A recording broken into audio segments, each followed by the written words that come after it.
Assalamualaikum warahmatullahi wabarakatuh. Selamat siang mahasiswa semua. Kita ketemu lagi di pertemuan kuliah mata kuliah penginderaan jauh dan fotogrametri. Untuk pertemuan kali ini kita akan membahas tentang materi interpretasi citra. Nah, jadi ada dua subbahasan yang akan kita bahas hari ini. Yang pertama tentang interpretasi citra, yang kedua tentang unsur interpretasi. Oke, jadi yang perlu kita pahami bahwa objek di bumi ini banyak sekali macamnya ya, banyak sekali jenisnya. Ada objek tentang pertanian, ya misalnya sawah, perkebunan, kemudian ada hutan, ada juga objek yang dia sifatnya man-made atau buatan manusia, ya seperti bangunan, kemudian ada stasiun, jalan, dan lain sebagainya. Ya, jadi ada objek yang sifatnya natural, alami, tapi ada juga objek yang sifatnya buatan manusia. Nah, semua jenis objek itu punya karakteristik sendiri kan. Ada yang kalau sawah kita lihat warnanya ya itu hijau. Kemudian kalau sawah di Indonesia bentuknya kotak-kotak. Kalau sungai dia bentuknya berliuk ya. Kemudian kalau bangunan perumahan, di perumahan itu rumahnya dia polanya teratur dan lain sebagainya. Nah, jadi setiap objek punya karakteristik sendiri. Nah, objek di permukaan bumi juga bisa kita lihat melalui pengamatan citra satelit. Nah, gambaran yang muncul di citra satelit itu juga akan dipengaruhi dari penggunaan bandnya. Ya, seperti contohnya yang di kiri ini, itu gambaran ketika direkam menggunakan citra spot ya, dengan band hijau.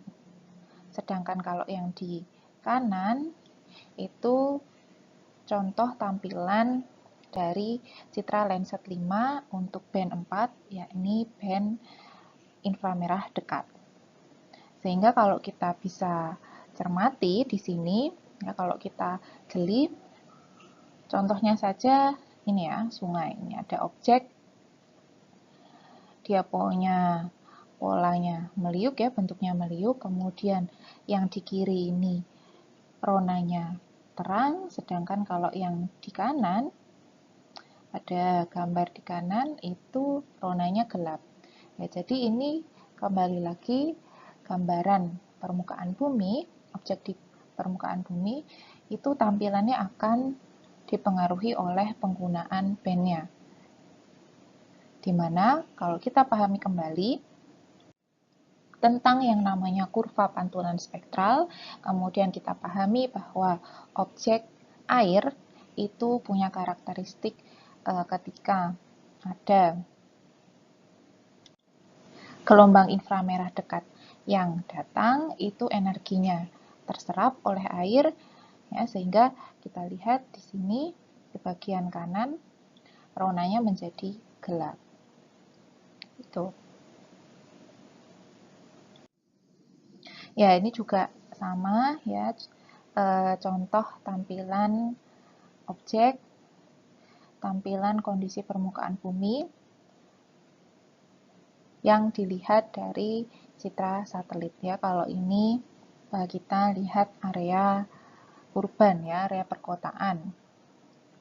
Ini khususnya merekam area Yogyakarta.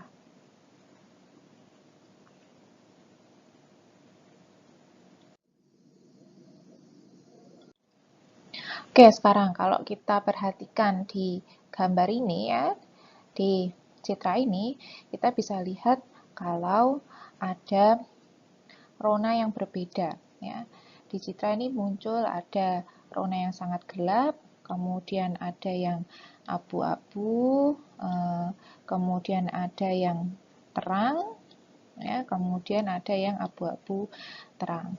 Nah, di situ kemudian kita bisa melakukan yang namanya deliniasi ya, atau penarikan batas, sehingga kita bisa mengetahui setidaknya bahwa objek yang berbeda ronanya ini merupakan objek yang beda jenisnya. Ya. Jadi kita bisa lihat ada yang gelap, kemudian ada yang terang. Lalu ini ada juga ya. Dari sini kita bisa melihat banyak hal. Kita bisa melihat ada objek yang ronanya gelap, ada yang objek berwarna hijau, kotak bentuknya. Kemudian ada objek yang warnanya hijau, bertekstur. Kemudian ada objek yang ukurannya besar, kemudian berwarna abu-abu, bentuknya bulat. Kemudian ada bayangannya. Nah, dari situ kemudian kita berpikir ini objek apa ya. Lalu menggunakan pemahaman kita terhadap karakteristik objek, kita kemudian bisa mengambil kesimpulan, yang objek yang kanan ini itu dia adalah danau. Kemudian yang kiri atas ini dia adalah pohon, ya, vegetasi. Kemudian kalau yang tengah bulat ini itu adalah bangunan besar ya, meskipun kita belum mengetahui secara pasti nama bangunannya. Kalau misalnya kalian sudah jalan-jalan ke sini gitu ya, ke kampus, kalian pasti bisa langsung menebak ini gedung apa gitu. Tapi kalau yang belum pernah ke kampus, dia hanya bisa mengetahui ini merupakan satu gedung. Nah, jadi apa yang kita lakukan tadi ya, mengamati keberadaan objek, kemudian mendeteksi, mencirikan ciri-ciri dari objek, dan juga melakukan deduksi atau pengambilan kesimpulan tentang nama objek, itu yang disebut sebagai interpretasi citra. Ya, jadi interpretasi citra itu merupakan bagian dari komponen perolehan dan analisa data citra. Nah, interpretasi citra itu dilakukan dengan mengkaji foto udara atau citra satelit dengan maksud untuk yang namanya mengidentifikasi objek. Jadi secara keseluruhan ada 3 tahapan. Ya, tahapan pertama adalah deteksi, itu melakukan pengamatan tentang keberadaan objek. Jadi ada satu objek, yaitu kita amati. Misalnya tadi di citra kita lihat ada objek dekat jalan, ada objek dekat perairan, misalnya ada objek warnanya hijau. Kemudian identifikasi. Pada tahapan identifikasi ini sudah lebih spesifik ya, mencirikan objek yang dideteksi.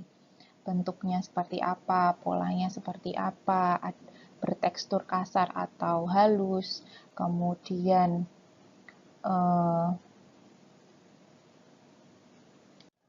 ronanya gelap atau terang, dan lain sebagainya. Itu masuk pada tahapan identifikasi.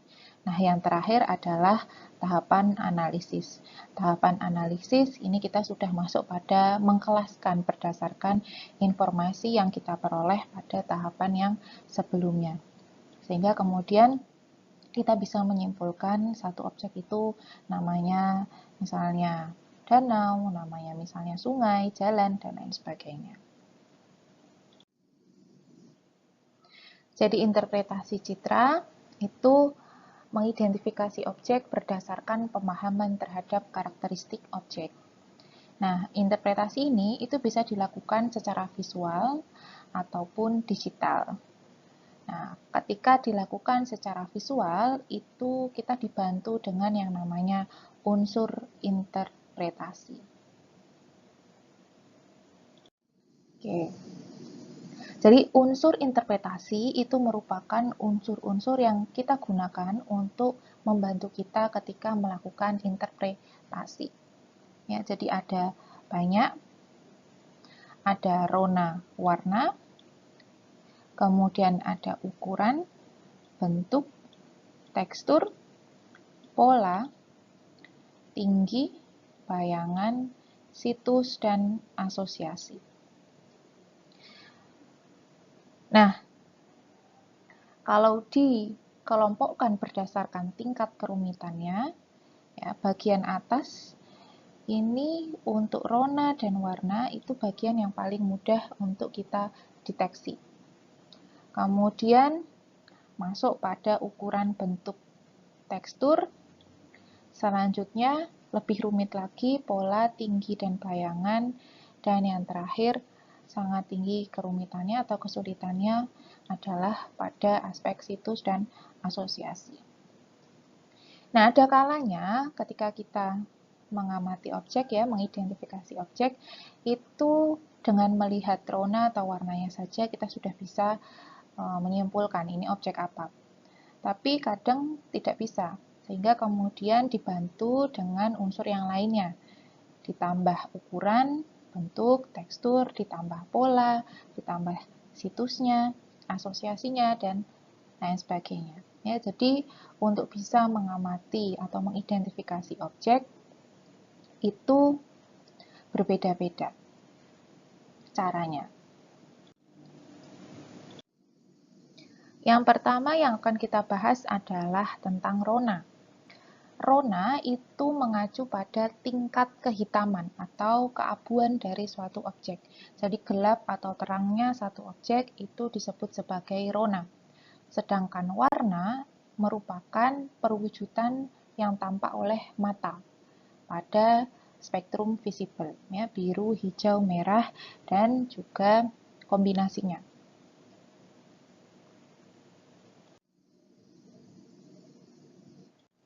Nah, misalnya contoh di sini adalah penggunaan dari rona. Kalau kita lihat citra tampilan hitam putih seperti ini, itu salah satu unsur yang bisa kita gunakan adalah rona.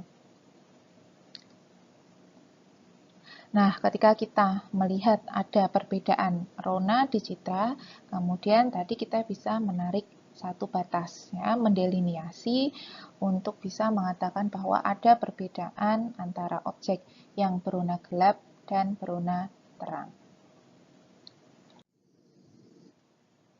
Ini adalah perbandingan tampilan ketika berwarna dan yang hitam putih. Ya, sehingga kalau contohnya pada area ini ya kita bisa melihat ada objek yang berwarna gelap dan yang terang. Itu kemudian kalau kita bandingkan dengan yang berwarna ya, kalau kita cermati lebih detail itu memang objeknya berbeda ya. Jadi yang bagian utara ini lebih biru ya, kemudian yang bagian selatan ini objeknya warnanya lebih hijau, ke arah hijau. Ya, sehingga antara rona dan warna itu bisa kita kombinasikan atau bisa kita padukan. Penggunaan unsur warna bisa kita satukan, kita padukan dengan ronanya. Ya, jadi contohnya adalah merah gelap, kemudian biru kehijauan, kuning sangat terang, dan lain sebagainya. Sehingga pada akhirnya kita bisa melakukan penarikan batas atau deliniasi sebanyak ini. Ya, contohnya di kiri ini. Kalau tadi hanya dari gelap dan terang, ini sudah kita padukan dengan warnanya. Sehingga kita bisa mengidentifikasi objek lebih banyak dibandingkan hanya menggunakan unsur rona saja. Lalu ada unsur bentuk. Ya, jadi bentuk di sini mengacu pada bentuk geometris objek. Ya, contoh bentuknya ada bentuk persegi, bentuk kerucut, bentuk lingkaran, dan lain sebagainya. ya, bentuk kotak, bentuk persegi. Ini adalah contohnya, ya. Lalu ada ukuran. Jadi ukuran ini mengacu pada dimensi, ya, atau atribut objek dari panjang, luas, dan volume. Kemudian ukuran ini sifatnya relatif ketika dibandingkan dengan objek lain di sekitarnya. Sehingga kalau dari sini contohnya kita bisa mengatakan bahwa objek ini itu ukurannya lebih besar dibandingkan objek yang lainnya. Lalu ada tekstur, ya, jadi tekstur ini adalah frekuensi perubahan rona objek atau disebut juga sebagai kasar halusnya dari permukaan objek.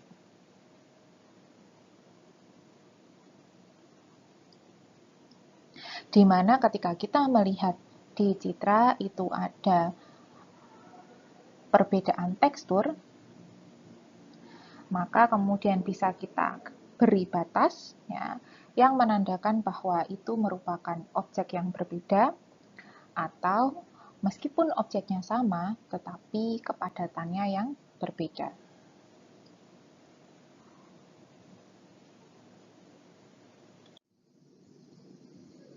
Kemudian ada unsur bayangan, ya, jadi bayangan ini khas menunjukkan ada atau tidaknya bayangan objek untuk membedakan objek seperti bangunan maupun pohon, ya, dengan objek yang lainnya. Sehingga contohnya di bagian kiri kalau kita lihat itu ada pohon, ya, kemudian di bagian kanan itu menunjukkan satu bangunan yang tinggi.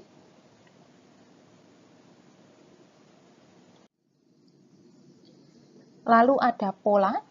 Nah, pola ini merupakan pengulangan dari lokasi objek.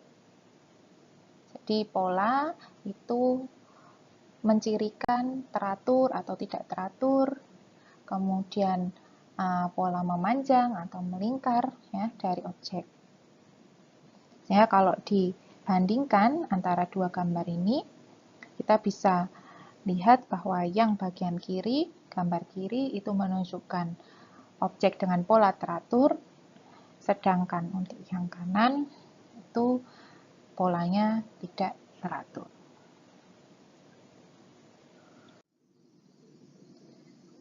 Untuk unsur situs, situs ini dia mendeskripsikan atau menjelaskan letak objek relatif terhadap objek di sekitarnya, atau dengan kata lain, di mana objek tersebut berada.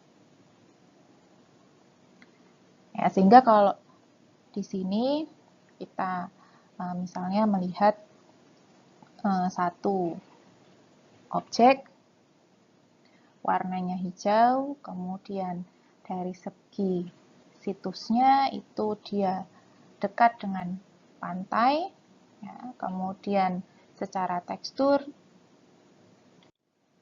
dia cukup kasar, lalu bayangannya tidak panjang. Nah, berarti kemudian kita bisa mengidentifikasi kalau objek tersebut adalah misalnya adalah mangrove, ya. Gitu. Selanjutnya ada asosiasi. Ya, jadi asosiasi ini ketika kita mengaitkan antara objek yang kita lihat dengan objek lainnya. Nah, di sini misalnya contoh di bagian kiri, ya. Kita lihat ada di sini ada tubuh air, ya, kemudian di sini kita lihat ada satu objek kecil. Nah, kemudian kita berpikir apa kira-kira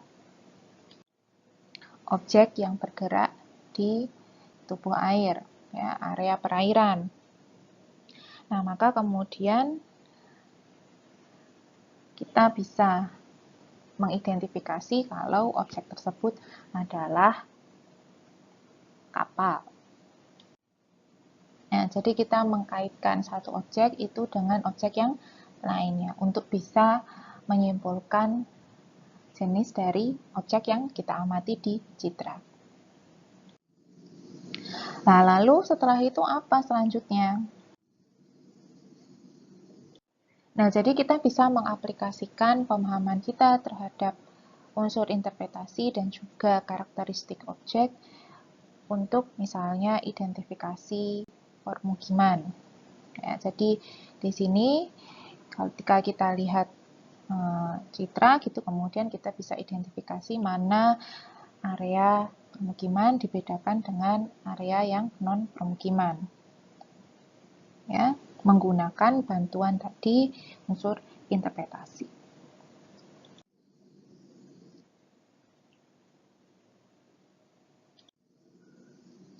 Selanjutnya, tidak hanya untuk membedakan kelas permukiman dan non-permukiman, kita bisa naik satu tingkat lagi. Misalnya untuk yang permukiman, kita identifikasi permukiman yang jarang, kemudian kepadatan yang sedang, dan juga rapat.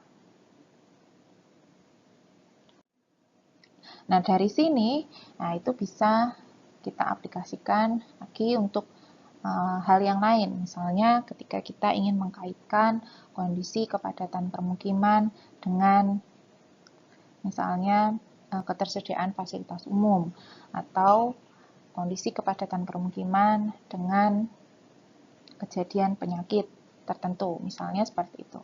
Ya, jadi itu merupakan contoh aplikasi dari yang namanya kita melakukan interpretasi citra. Oke, jadi ini adalah materi tentang interpretasi citra. Jadi tadi kita membahas tentang yang namanya interpretasi citra, kemudian yang kedua adalah tentang unsur interpretasi. Oke, jadi terima kasih saya ucapkan. Sampai jumpa di pertemuan selanjutnya. Wassalamualaikum warahmatullahi wabarakatuh.